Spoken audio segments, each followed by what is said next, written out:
D'abord, merci Jean-François de nous recevoir chez toi pour l'interview Bike 70 des pilotes de légende.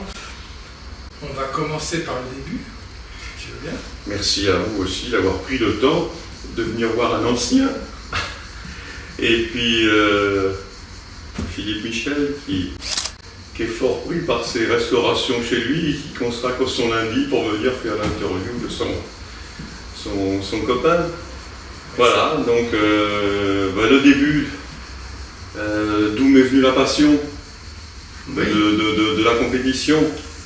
Je pense que c'est d'abord la passion de la mécanique et obligatoirement l'interdiction de mon père qui, lorsque je lui ai demandé d'acheter une mobilette à l'âge de 13 ans, comme tous les jeunes, m'a dit « tu resteras en vélo jusqu'à 18 ans, dans la majorité, après tu feras ce que tu voulais ».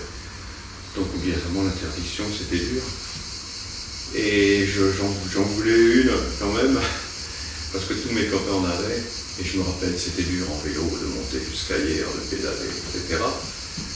Et j'ai acheté une mobilette, une bleue, comme tout le monde, et il fallait bien entendu, c'était pour la démonter. Donc j'ai dit à mon père, non mais je trouve pas, etc. C'était pour donc la démonter. Et puis après il a fallu l'essayer, etc. Elle est venue cette passion. Mais avant ça, ce qui m'a donné le fait de vouloir avoir un engin motorisé, c'est qu'à la sortie de l'école, il y avait un stade désaffecté où il y avait la piste où on courait, et il y avait un copain qui avait un Solex. Et quand jusqu'à l'âge de 13 ans, on a pédalé dans les montées, on n'en pouvait plus, etc. Et puis on voyait tout le monde nous dépasser. J'ai dit, tu me prêtes ton Solex, il m'a prêté son Solex. Et le fait de lâcher une petite gâchette et de se sentir emmené, ça a été la révélation de ma vie. J'avais l'impression de voler. C'est vrai, quand tu sors du vélo, que c'est dur, et là tu lâches une gâchette, et je m'en souviens toujours comme si c'était aujourd'hui. Ça c'était la première étape. Et j'ai dit, là il faut une mobilette aussi, donc d'où l'histoire de tout à l'heure. Et ensuite, l'étape au-dessus, ça a été, après j'ai fait de la mob, etc., mais ça marche à 60 à l'heure. Alors bien sûr, on démonte, on trafique, on gonfle, en fait. C'est d'ailleurs le contraire de ce qu'il fallait faire, parce qu'on disait raboter la culasse. Moi, j'y connaissais rien en mécanique, donc on démontait la culasse. Et le mot rabot, pour moi, c'était des copeaux. Donc des copeaux, j'avais pris un ciseau à bois, et puis j'enlevais dans la culasse des copeaux. Donc je les comprimais, au contraire. Et puis quand je l'essayais, j'avais l'impression qu'elle marchait mieux. Bien sûr, j'étais devenu le gonfleur du Cordière. Et un malheureux copain est venu avec gonfle-moi mon vélo-vape. Et quand j'ai démonté son vélo-vape, j'ai vu qu'il avait un piston avec une grosse tête dessus, un déflecteur. J'ai dit, ça va me simplifier, j'ai pu enlever des copeaux, j'ai pris la râpe à bois et j'ai descendu sa bosse, voilà. Et ensuite, le deuxième échelon, en cyclo, on se fait doubler par tout le monde, les voitures, etc. Et là, un copain m'avait prêté une 500 AJS. Et j'étais obsédé par les voitures qui nous doublaient toujours en mobilette. Et là, je me rappelle, j'avais cette 500 et j'ai passé la première, la deuxième, sur la route du pauvre. Et d'un seul coup, ma première voiture, je suis arrivé à côté, je l'ai regardée comme ça. Et j'ai passé la 3. Et je me suis éloigné. Et ça, c'était la deuxième révélation qui ensuite m'a fait prendre la passion de la moto, etc. Et puis s'en est suivi acheter une 500 Norton chez Ligna Baudet, qui était ancien pilote de compétition, qui n'avait pas son fils encore en état de courir, mais qui m'avait remarqué au Luc où on allait tourner le dimanche. Et qui m'a proposé, il m'a dit écoute, je vais bricoler une 250. C'est tout à fait différent de temps qu'un 4 temps. Il a eu la sagesse et l'intelligence, entre guillemets, de choisir une 250 Suzuki T20, qui était la première moto à 6 vitesses. Même les motos de Grand Prix n'avaient pas 6 vitesses. Enfin, les 50 oui, mais les TZ après avaient 5 vitesses de par le règlement, tout ça. Mais des motos à 6 vitesses, il n'y en avait pas. Et il avait donc choisi de prendre cette moto pour la gonfler. Et on est parti, j'ai pris ma licence. à 18 ans, donc, ouais. Et on est parti à Montlhéry, où j'ai bénéficié ce jour-là de la pluie, donc les grosses ne pouvaient pas s'exprimer, et mes 6 vitesses par rapport à un truc. Mais alors ce qui a fait drôle, c'est que quand j'arrive là-bas, tout ce que je regardais sur l'autoroute, les noms célèbres, les Oréal, les Boinet, tout ça, Boinet, il avait une Lamborghini Miura, tout. Les pilotes, ils avaient des freins comme ça. Moi, j'avais un frein avec des trous dedans pour refroidir et tout. Je dis, Guignabodin, on rentre, hein, c'est pas la peine et tout. Et donc, j'ai bénéficié de ça, j'ai gagné la course et j'ai l'article là du premier. C'est dans l'équipe Baldé en vedette sous la pluie. En 1969. 69. Ouais. Et donc, j'avais mon casque avec mes chaussettes blanches par-dessus, parce que j'avais mon cuir Lewis que j'avais acheté à Londres, en Angleterre. Et les chaussettes blanches comme mettaient les Rockets en Angleterre, et Manorton, voilà. Et voilà un peu le début de la compétition. Et tu as fait le boulder aussi en 69 sur la 250 Suzuki.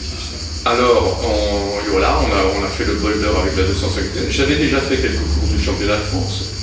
Et Ravel, qui était quand même le pilote un peu ascendant, etc., qui était un garçon un peu capricieux, m'avait remarqué, ne me connaissait pas, mais m'avait remarqué sur les grilles de départ, où j'étais là avec ma Théma au milieu de leur moto. Et je crois que M. Maugend l'avait pris pour faire le boulder, et il voulait tout le faire avec moi. Bon, mais les choses étaient faites. Et au début, je l'ai fait avec, il me semble, avec le frère Guignabodin, le frère de M. Guignabodin, qui marchait pas mal. Et on était en bagarre avec Vampé, qui était aussi avec une Suzuki T20, et on a eu des ennuis à un moment, on s'est aperçu qu'il y avait une erreur d'huile, on avait mélangé dans 2 temps dans le petit réservoir derrière du ricin avec de l'essence minérale, donc ce qu'il ne fallait pas faire, et ça a fait des boulettes, et qui ont bouché le pot d'échappement, et on s'arrêtait, et on cherchait, on ne trouvait pas, on trouvait ça, etc. Après, je l'ai fait. Alors le souvenir de ce, je l'ai refait après avec Charlie Dubois, je crois, mais en Honda. Et puis après avec Bess, toujours en 250. Voilà. Et Honda aussi m'avait donc remarqué et m'avait proposé cette 250, puisque après Guignabodin était passé, il était Kawasaki, mais il était passé concessionnaire Honda aussi, donc Honda était impliqué un peu en compétition. Et il était venu, on avait fait, il nous avait proposé de tous piloter les 750. Et tous les pilotes avaient été convoqués sur le circuit d'Aubusson. Et les Japonais étaient dissimulés dans tous les virages, les notaient, pour choisir leur pilote. C'était fait comme ça avec les chronos et tout. Et au deuxième essai, la prise, il est tombé, la moto était tordue, inutilisable, donc on a pris une moto de route pour tourner.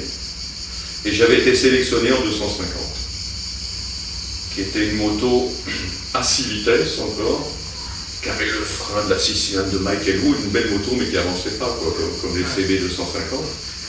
Donc pour compenser ça, ils avaient fait un réservoir énorme dessus, qui devait faire 25 litres ou 28 litres.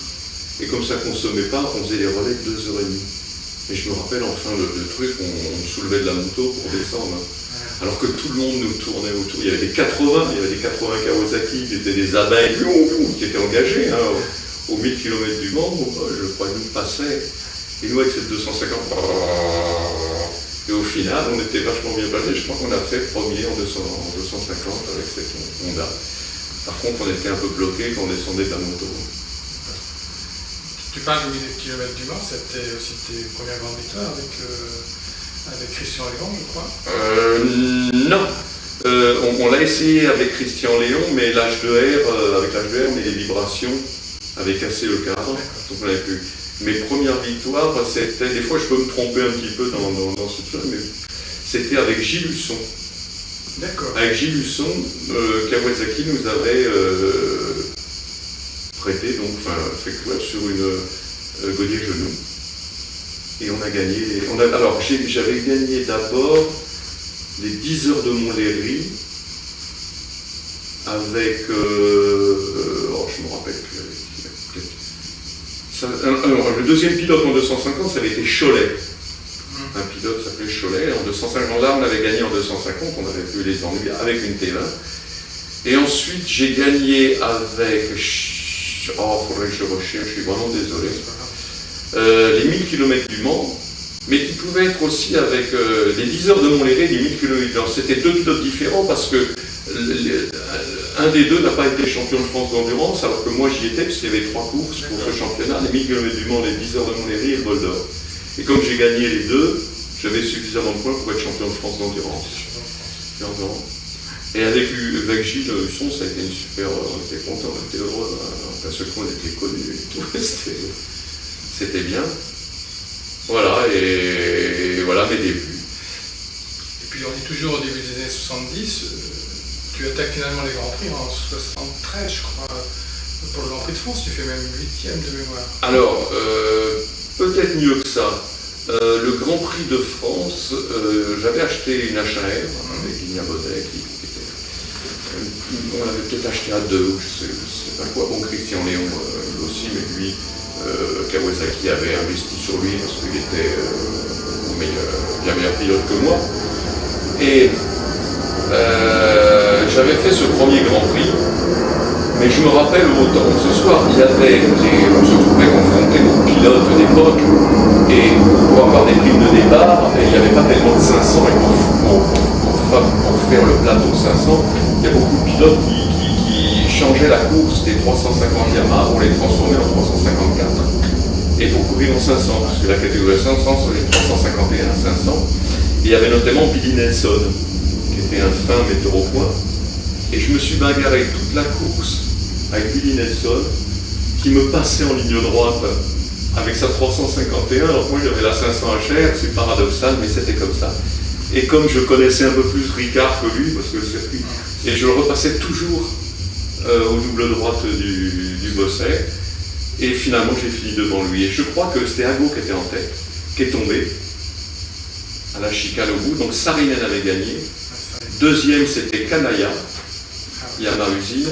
Troisième Newcomb avec la Koenig. Quatrième Christian Léon avec une HR. Cinquième Eric Offenstadt. Sixième Mandracci. Et septième, je crois que c'était moi. Septième et huitième Billy Nelson. Donc c'était mon premier Grand Prix en 500 avec une HR. Alors maintenant qu'on regarde, je ne me rendais pas vraiment compte de ce que j'avais fait, parce que moi c'était la passion. Bon. Et puis surtout, Guignan Baudet m'a beaucoup aidé, parce que imagine-toi quand tu as 18 ans, et puis tu pars à Montlhéry, tu vois tous les cadors que tu vois dans les bouquins, et puis tu es devant eux, tu as vite fait d'avoir la tête qui grossit un peu. Donc il m'a dit, il me remettait toujours à l'heure. C'est un coup de bol que tu as eu, calme-toi.